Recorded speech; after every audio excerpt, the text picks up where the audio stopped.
I let my brother and his girlfriend stay in my house temporarily. They slowly took over and started calling it their house. Then, with my parents' help, they tried to transfer the house into my brother's name. I, 29 male, live in Phoenix and worked my way up from assistant coordinator making $35,000 to senior manager, pulling in about $130,000 annually. The thing is, I'm really good with money, like obsessively good. While my coworkers were buying expensive trucks and eating out every meal, I was living in a tiny 400-square-foot apartment driving a 2015 Honda Civic with 180,000 miles and saving every single penny I could get my hands on. My family background is complicated, to put it mildly. Dad works construction. Mom's a substitute teacher when the district needs her. They raised 4 kids on maybe $55,000 combined income in a good year. Money was always tight growing up. Hand-me-down clothes from Goodwill, generic brand everything, and vacations meant camping in state parks with a tent that leaked when it rained. I learned early that if you want something in this world, you work for it.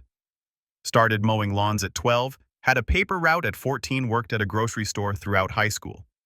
My brother Jake learned the completely opposite lesson, that if you want something, you charm your way into getting someone else to pay for it, preferably while making them feel guilty if they hesitate. Jake's always been what you'd call the charming one in our family. Good-looking in that effortless way some guys have. Smooth talker who could convince a fish to buy water. Never met a responsibility he couldn't charm his way out of.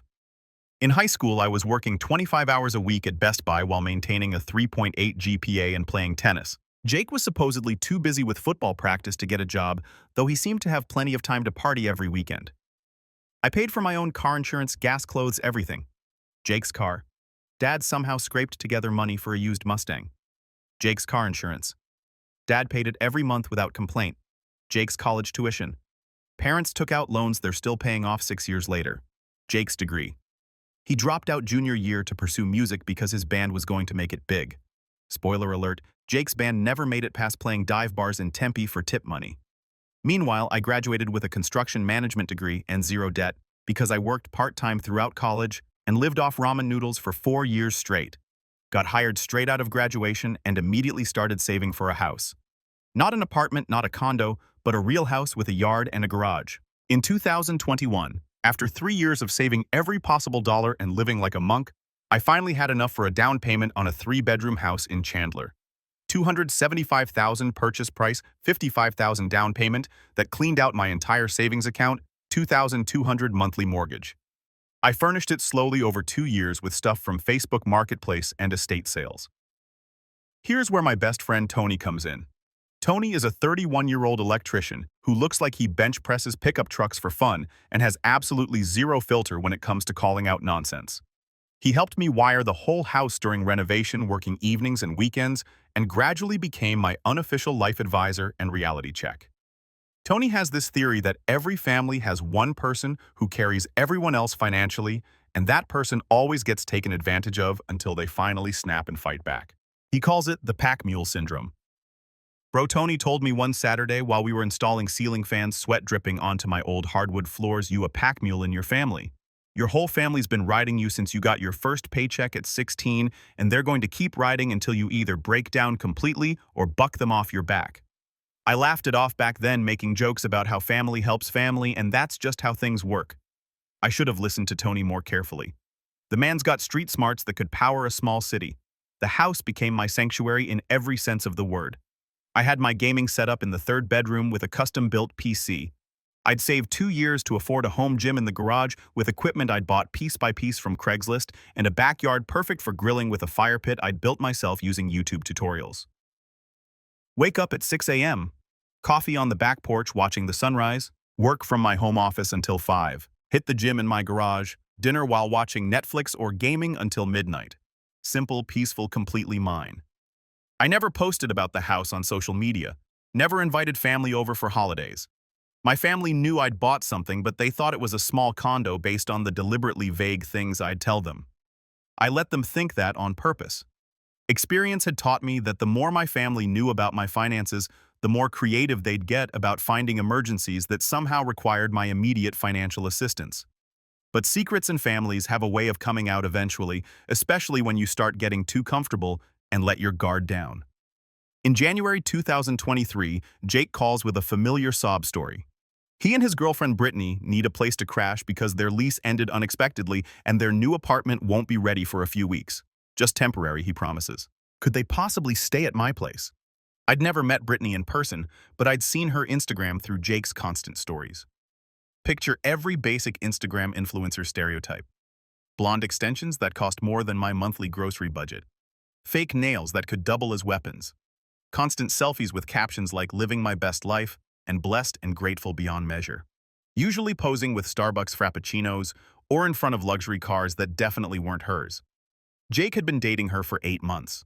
According to him, she was different and really motivated because she was trying to start a lifestyle blog about wellness and manifestation. According to her social media, her main motivation appeared to be getting other people to pay for her lifestyle while she figured out how to monetize her supposed spiritual journey. But Jake's my brother, so I said yes with conditions. 1-bedroom temporary stay. They help with groceries and utilities. Simple arrangement between adults who respect boundaries. They showed up the next day with a full-size U-Haul truck. Not a small one, a massive moving truck like you'd rent for an entire apartment's worth of furniture. I'm watching through my window as they unload box after box. Brittany's directing Jake like a 5-star general.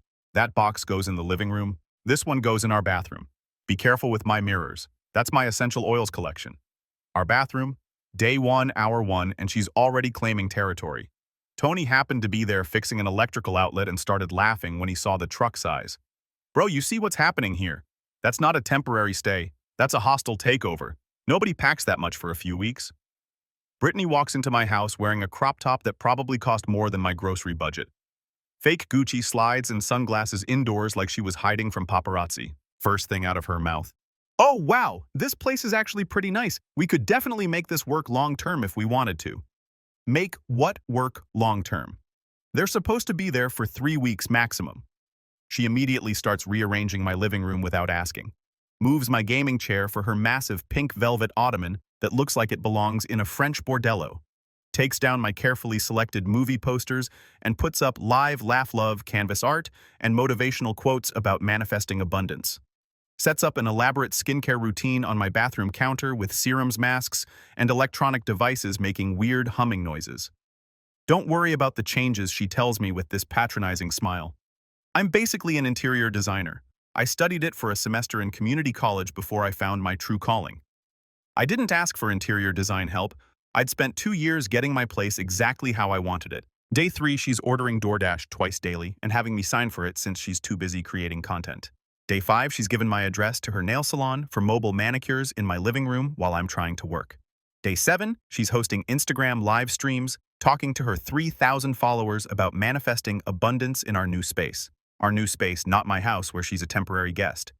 Tony starts calling her princess parasitic and making bets on how long it'll take her to completely take over. Give it 2 months max. He predicts she'll have redecorated your bedroom and be charging you rent to live in your own house. Then Jake lost his job in February. He'd been working at a car dealership making decent money, but apparently telling your sales manager to chill out and stop micromanaging me when asked to show up on time is frowned upon in professional environments. Now they're both unemployed, living in my house, eating my food, using my utilities, showing no signs of looking for jobs or moving out. Brittany's response to Jake losing his job, this is actually perfect timing. The universe is clearly telling us something. Now you can focus on your music while I build my brand. Her brand consisted of posting thirst traps on Instagram, trying to get free products by claiming she was an influencer, and making TikTok videos about morning routines involving 20 different supplements she couldn't afford. 3 weeks turned into 6 weeks. 6 weeks turned into 12 weeks. Every time I brought up their move-out date, Britney would get teary-eyed about how stressed she was finding the perfect place. The rental market was so crazy. Everything decent was so expensive. They just needed more time. Meanwhile, they're living like they own the place. Britney's friends come over for content creation sessions using my house as a backdrop. She orders packages to my address daily and painted one of my guest room walls pink without asking, because it needed more feminine energy for proper manifestation. Tony starts documenting everything with photos. Trust me, he says, while photographing the pink wall. You're going to need evidence when this inevitably goes to court. This girl's playing the long game and you're the target. I thought he was being overly dramatic. Turns out Tony is basically a prophet when it comes to reading people. By month 8, I'm completely losing my mind. My peaceful sanctuary has become a chaos zone that smells like essential oils and entitlement. Britney treats me like live-in building maintenance, constantly asking me to pick up her packages while I'm working to be quiet during her content creation time, which conveniently overlaps with my work hours, and to keep my gaming volume down because it disturbs her meditation and chakra alignment sessions. She's also started making increasingly bold comments about the house itself. You know, Jake, this place has such good bones and potential. With the right vision and strategic investment, it could be worth so much more. And it's such a shame to see a space with this much potential being underutilized by someone who doesn't really understand interior design and feng shui. Underutilized.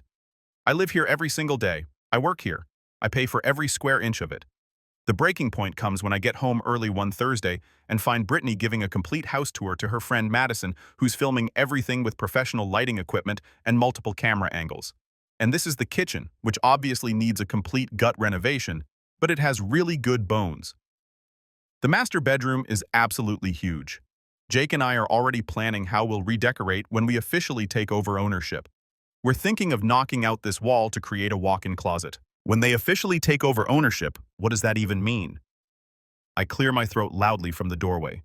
Britney jumps 3 feet in the air like she's been caught red-handed, stealing something which she basically was. Oh, hey, you're home super early. I was just showing Madison around our place and giving her decorating ideas. Our place, not my house, where she's a temporary guest who's already overstayed her welcome. Take over ownership, I ask, keeping my voice carefully neutral. She gets this deer-in-headlights look, then quickly recovers with her practiced Instagram smile. Oh, that I just meant when we eventually find our own place, we want something with a similar layout. You know, for reference and inspiration. Complete nonsense. But I just nod and watch Madison pack up her professional equipment. That night, I overhear them talking through the thin walls. I wasn't trying to eavesdrop, but Britney's voice carries when she gets excited about her schemes. I'm telling you, Jake, this situation is absolutely perfect for us. Why would we even bother getting our own place when we could just stay here permanently? He's basically letting us live for free anyway, and he obviously doesn't know what to do with all this space. I don't know, babe. It's his house. He worked really hard to buy it. For now, it's his house technically, but think about it logically. He's single, no kids, works all the time, barely uses half the space. We're the ones actually living here, making it feel like a real home, plus with a baby on the way.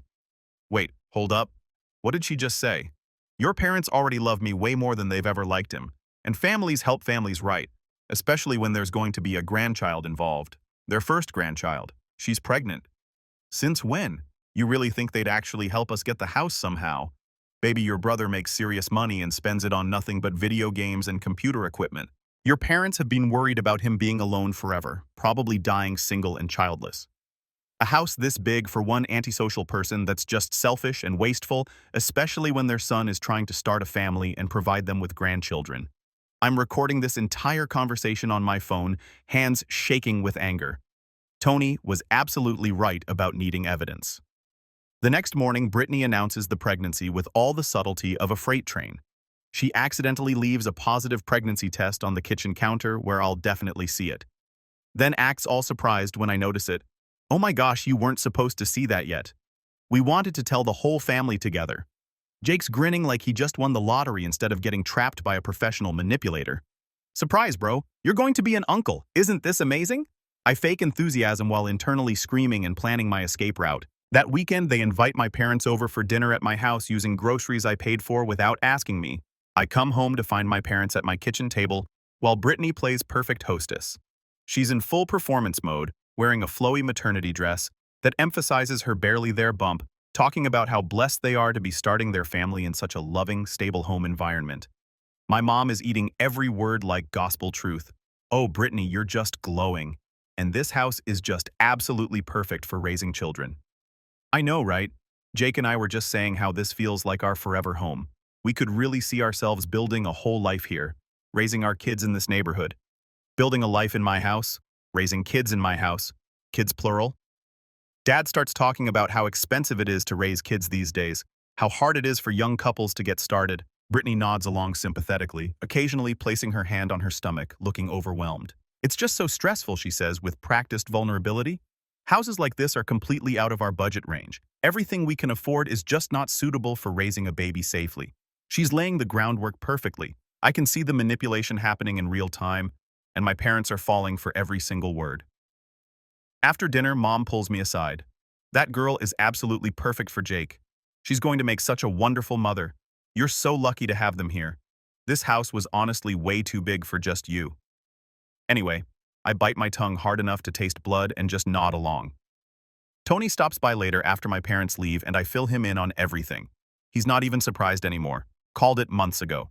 Princess Parasitic found her mark, analyzed the family dynamics, identified all the weak points, and now she's moving in for the kill. Question is, what are you going to do about it? I don't know yet, but I'm definitely starting to get some very specific ideas. The baby shower happens on a Saturday in April.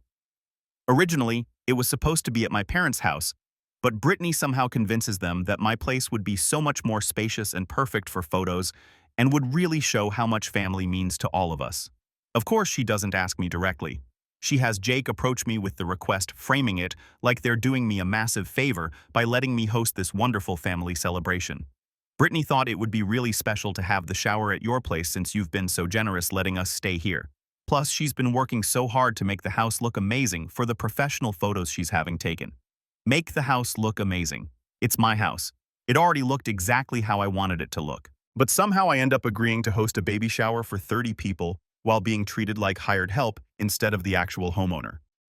Britney goes into full event planner mode the entire week before ordering me around like I'm her personal assistant. Can you move your car to the street so there's more parking? Can you put all your gaming stuff away so it doesn't ruin the aesthetic? Can you make sure to stay out of the main areas during gift opening so you don't accidentally photobomb the professional photos? Stay out of the main areas of my own house during a party I'm hosting and essentially paying for.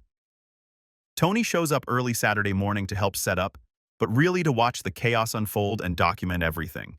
He brings his girlfriend Lisa, who takes one look at Britney directing traffic in a $200 maternity dress and immediately understands the assignment. "Oh, heck no," Lisa whispers to me. "That girl's absolutely insane. She's acting like she owns this place and you're just some servant." The party starts at 2 p.m. with pink and gold decorations covering every surface, a 3-tier cake that probably cost more than my monthly food budget, and elaborate games involving guessing baby food flavors and measuring Britney's belly with ribbon. Britney's playing the perfect pregnant princess, graciously accepting gifts like actual royalty. Every other sentence is about how blessed and grateful she is and how amazing it is to have such a wonderful, stable home to raise the baby in. My mom's eating every single word, talking about how excited she is to finally have a grandchild and how wonderful it is that they have such a stable, loving environment. Stable environment in my house that they don't contribute a penny toward. Then comes the moment I'll never forget. My mom stands up and taps her water glass. I have a very special announcement to make. She pulls out this fancy wooden box with an elaborate ribbon. "Jake and Britney, this is from all of us in the family. A gift to help you start your family with complete security and stability." Inside the box is a house deed. My house deed, except Jake's name is printed on it instead of mine. The entire room erupts in applause. Britney starts crying happy tears. Jake looks genuinely shocked, but pleased. My mom's beaming like she just solved world hunger. "We wanted to make absolutely sure you have security and stability for the baby," Mom announces. "The house is yours now, completely paid off. Consider it an early inheritance and our investment in the future of this family." I examine the deed more closely. It's got Jake's name where mine should be, but when I look at the signature line, something's definitely off. I've seen my signature on legal documents hundreds of times. This isn't it. My dad leans over quietly. "Don't make a scene in front of everyone. We'll talk about this later in private. You'll be fairly compensated for your sacrifice." That's when it hits me like a freight train. They forged this deed. They actually committed identity theft and fraud, forged my signature, and transferred ownership of my house to Jake without my knowledge or consent.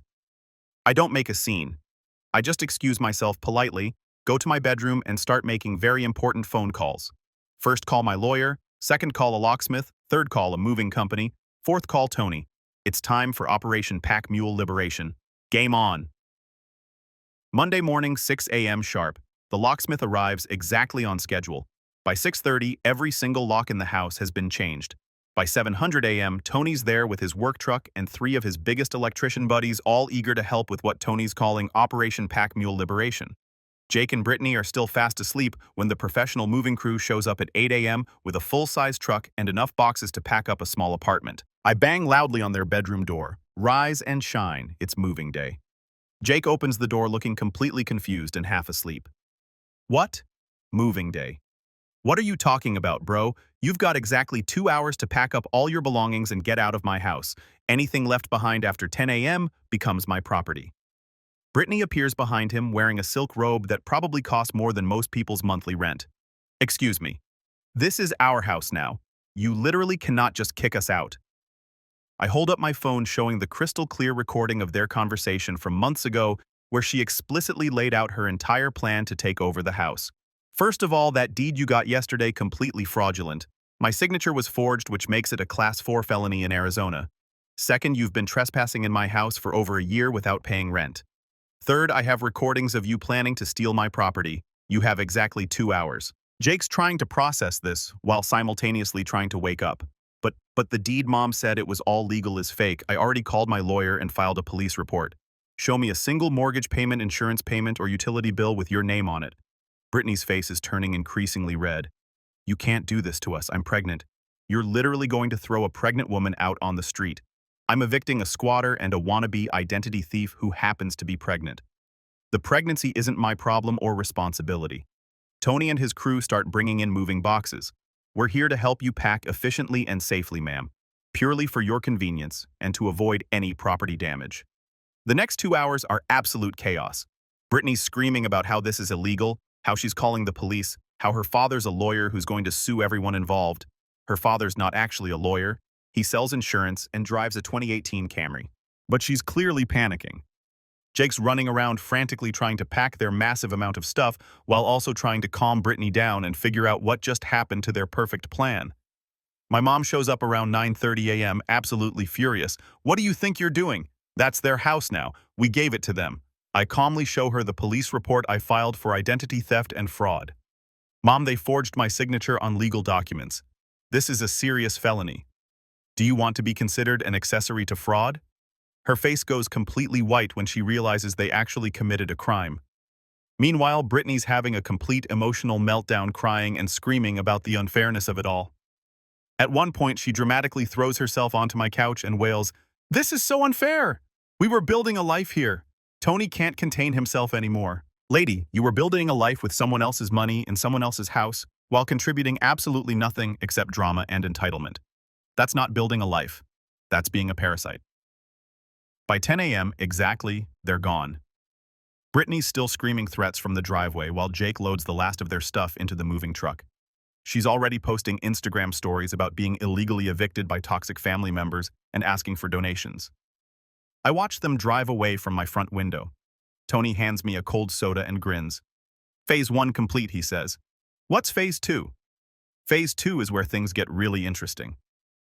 That evening, I sit down with my laptop and spreadsheet software to compile every single financial account subscription and automatic payment I've been covering for my family members over the years. The list ends up being significantly longer than I expected. Over the past several years, I'd gradually become the unofficial family bank without really noticing how extensive and expensive it had become. It started small and seemingly reasonable, covering Dad's truck payment when he was injured, then Mom's credit card payment when she overspent on Christmas presents, then my sister's car insurance because she was between jobs. Before I knew it, I was paying for Dad's truck payment every month at $415.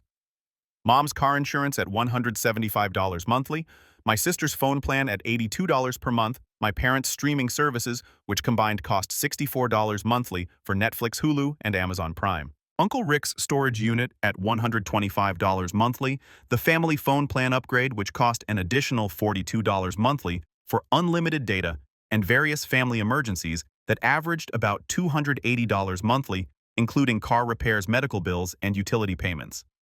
My total monthly family subsidy was about $1,183. Over the past 3 years, that added up to $42,588 in regular monthly payments. That's not counting the one-time emergency payments, like the house down payment help I gave my parents totaling $14,000, the emergency car repair fund for my sister when her transmission died, totaling $7,800, or the countless smaller loans that were never paid back. My total family financial bailout since I started making decent money was $64,388. Tony's jaw literally drops as I show him these numbers. Bro, what the heck? You could have bought a luxury sports car with that money, or taken a vacation to Europe every single year for the past 5 years, or literally anything else besides supporting a bunch of fully grown adults who should be supporting themselves. He's absolutely right. But I was raised with the belief that family helps family, that you take care of your own people, and that success means lifting others up with you. I thought I was being a good son and brother. Now I realize I was just being a very well-compensated ATM machine. Time to permanently close the bank. I spend the next hour methodically canceling every single thing. Dad's truck payment gets discontinued immediately. Mom's car insurance policy gets canceled. My sister's phone plan gets disconnected. My parents' streaming services all get terminated. Uncle Rick's storage unit payment gets stopped.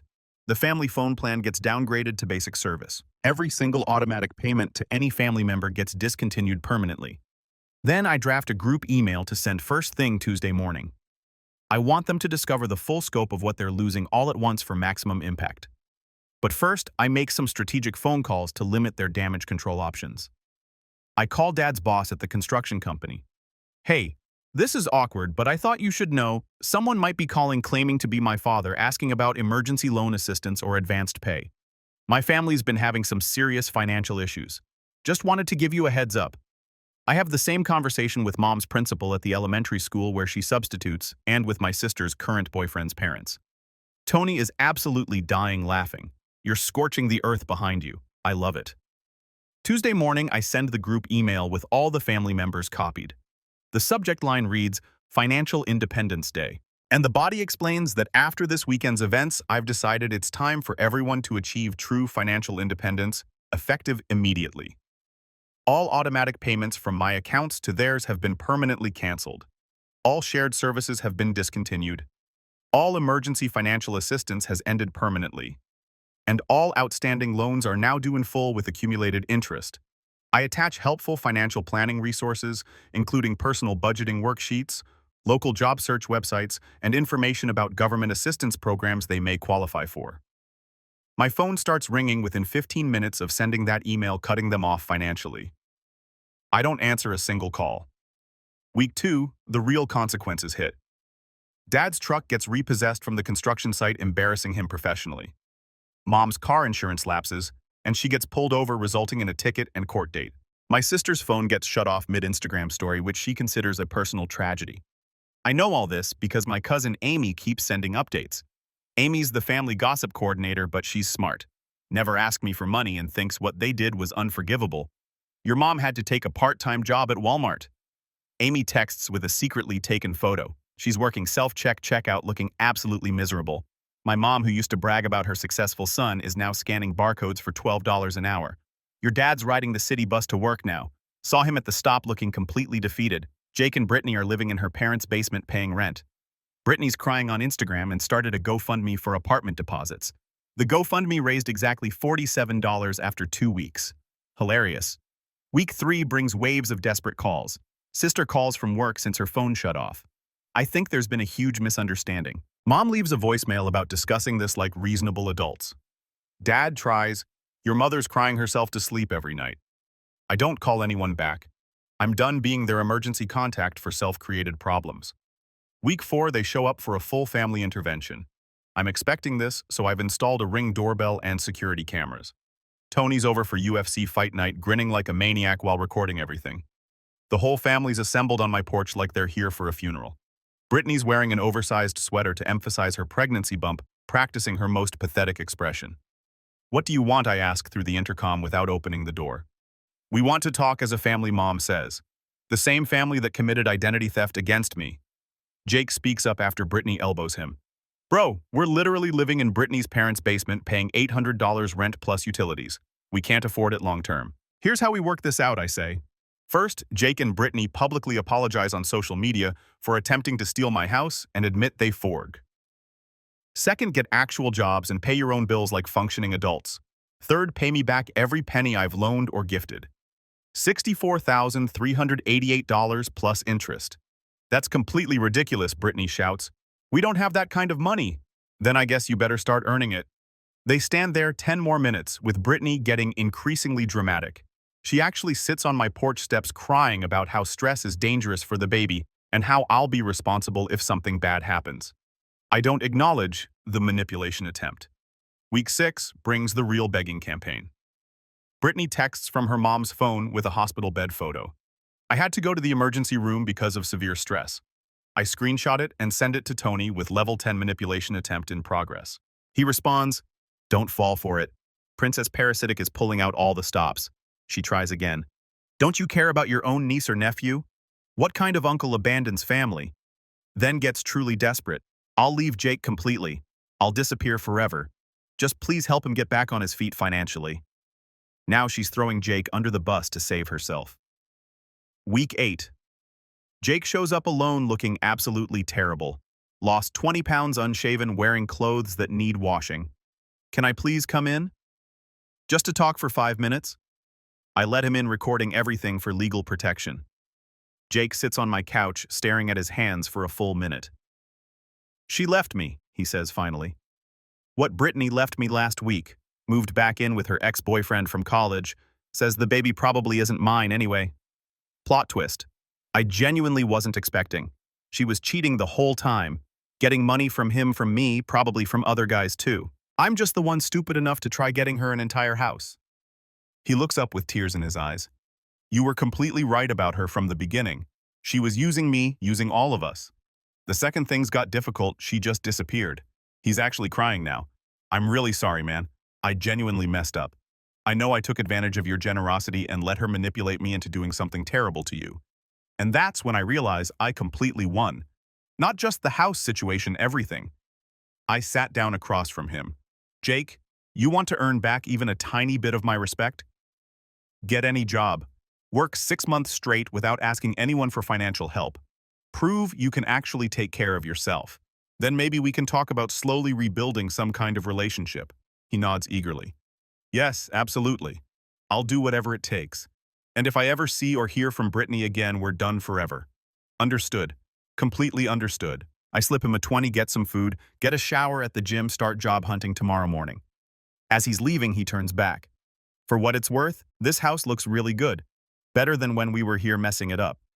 After he leaves, I sit in my quiet, peaceful, completely mine house and smile. Tony texts later, "How'd the broken brother visit go? I won. Told you, bro.